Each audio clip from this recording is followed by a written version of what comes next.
أيها السادة الأفاضل، السلام عليكم ورحمة الله وبركاته. معكم شرشوب همام من جمهورية مصر العربية، محافظة أسيوط، مركز ومدينة ساحل سليم. النهاردة هنتكلم عن الرجل الذي احتل مكان غير مكانه، وهو السيد السيسي. يا سيد عبد الفتاح السيسي، اقسم لك بالله العظيم من اول يوم شفتك فيه وانا قلت عليك فجري. احنا بنشحت وحضرتك طالع لي في التلفزيون كل يوم، واحد يسيب لي فكه وتبرع من اجل مصر، تحيا جل مصر، ومش عارف ايه يا عم. في ايه يا عم؟ انت مش دورك، امشي. ده انا شفت حاجات بتحصل غريبه في التلفزيون ابن المعفنه ده، التلفزيون المصري اللي بيتكلم لي كل يوم، يطلع لي الجرع ابن الجرعه اللي اسمه وائل النبراش ابن الجرع، عمرو اديب ابن الجرعه ده. عمرو اديب بيقول لك اللي ما عجبوش يمشي منين يا هادي؟ وانا ساكن في ارضيه امك، همشي؟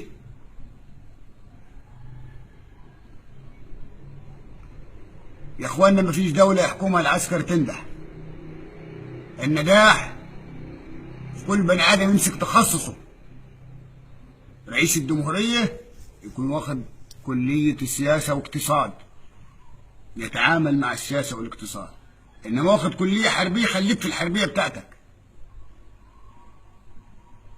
مش كل يوم طالع لي انت مصر اشباه دوله. هي حد خلاها اشباه دوله غير اشكالكم المعفنه؟ كل يوم الارهاب المحتمل والارهاب المش محتمل. مين اللي عمل الارهاب؟ مين هو الارهاب اساسا؟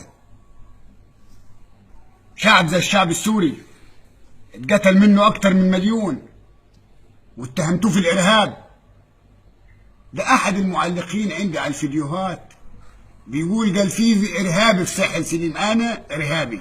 طب ارهبت امك في ايه انا؟ ايه اللي ارهبته في امك انا؟ عشان انا بدافع عن رسول الله؟ اقسم بعزة دلالة الله اي كلب كان زكريا بطرس ولا ام زكريا بطرس يتكلم عن رسول الله يتقطع لسان امه. احنا ما بنخافش من حد ولا بنهددش من حد، احنا بنكلمكم باحترام، واللي يرضى يرضى واللي ما يرضاش الله ما رضي. عبد الفتاح السيسي مش هيدوم لكم طول العمر، ما هو الا موظف في الدوله. رئيس الجمهوريه ده موظف زيه زي اي موظف. انما شويه الاعلاميين اللي عماك انتوا تفخموا بس رئيس الجمهوريه اللي يستاهل التفخيم فيها مصر، وبال الشعب ابن معفنه. والناس اللي بتطلع تتكلم لي على السكر، ما يغور السكر 60 ده، بس السكر اللي هنا يوم فيش علاج في المستشفيات. هدور على سكر؟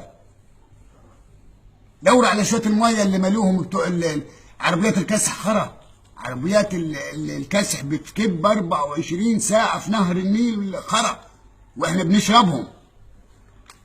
ويطلع يغنوا لي في التلفزيون ابن المعفنه ده نهلك سكر. نيل اللي فيه سكر يا ناس اتقوا ربنا. عبد الفتاح السيسي انت تمشي، والما مشتش بالرضا هتمشي بالعافيه. وديني كلمه هقولها لك والله العظيم، الما مشيت برضاك هنمشيك غصب عنك. واحنا هنتكلم، وان كان الشعب السوري الشعب البطل، الشعب المناضل اللي يستحق 1000 مليون تحقيق من الشعب المصري، انما الحكومات العربيه دي ما عايزاش غير المركوب.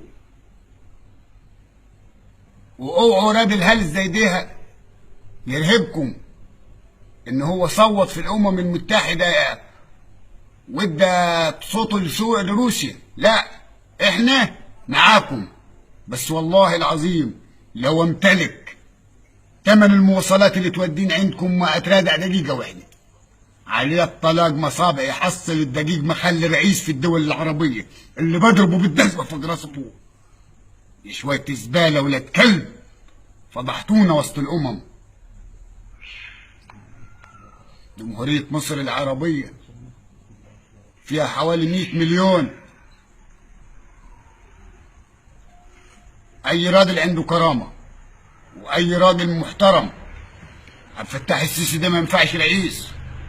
عبد الفتاح السيسي ده ما ينفعش رئيس. أنا عليه الطلاق لو معايا حتة أرض وعاوز غفير وما فيش غيره هو غفير أنا مرضى. ده عبيط، ده راجل فاشل. برضه دقيق مفيش، سكر مفيش، زيت مفيش، رز مفيش، والحاجة يا ريت حتى تزيد بنية 2 3 أو بجنيه يبقى ب5 يزيد ل4 أضعاف. إيه ده؟ إيه ده؟ إيه الدولار اللي ركب طيارة وفر لفوق؟ مش معنتك يا عم امشي. واحنا كنا الثورة بتاعتنا بنطالب بحرية وعدالة. فين اللي لقينا حرية ولا عدالة ولا عيش؟ كل حاجة قضيت عليها. القضاء النهارده القاضي ياخد له 200 ألف جنيه في الشهر مرتب، ده أصغر قاضي. إنما أنا بتكلم على القاضي اللي هو ولد الناس ياخد 5 مليون في الشهر مرتب. ما برضه العملية درجات. وظباط الجيش 10 مليون 5 مليون في الشهر ماشي. كل حاجة غليت أصله برضه، ده غير المصايف وغير الدنيا. اتقوا ربنا. أنا عن نفسي أشوف العيش في التلفزيون، اللحمة هروح أصور العيال جنب اللحمة عند البزار يوم الخميس، أدي العيل كارت عشان يشبع. شوفوا لنا حاجة. الجوع أوسخ من الانفلات الأمني، والله ندعنا لا هنخلوا فيها أبيض ولا أسود. الجوع أوسخ من الانفلات الأمني. احنا بقينا دلوقتي زينا زي أي دولة في الصفر. وتطلع أنت تتكلم عن تركيا. تركيا دولة اقتصادية رقم 4 في العالم، إنما أنت ما عارفكش أنا فين، ما بينش على الخريطة. تخسر الدول الخليج كلها في كلمة.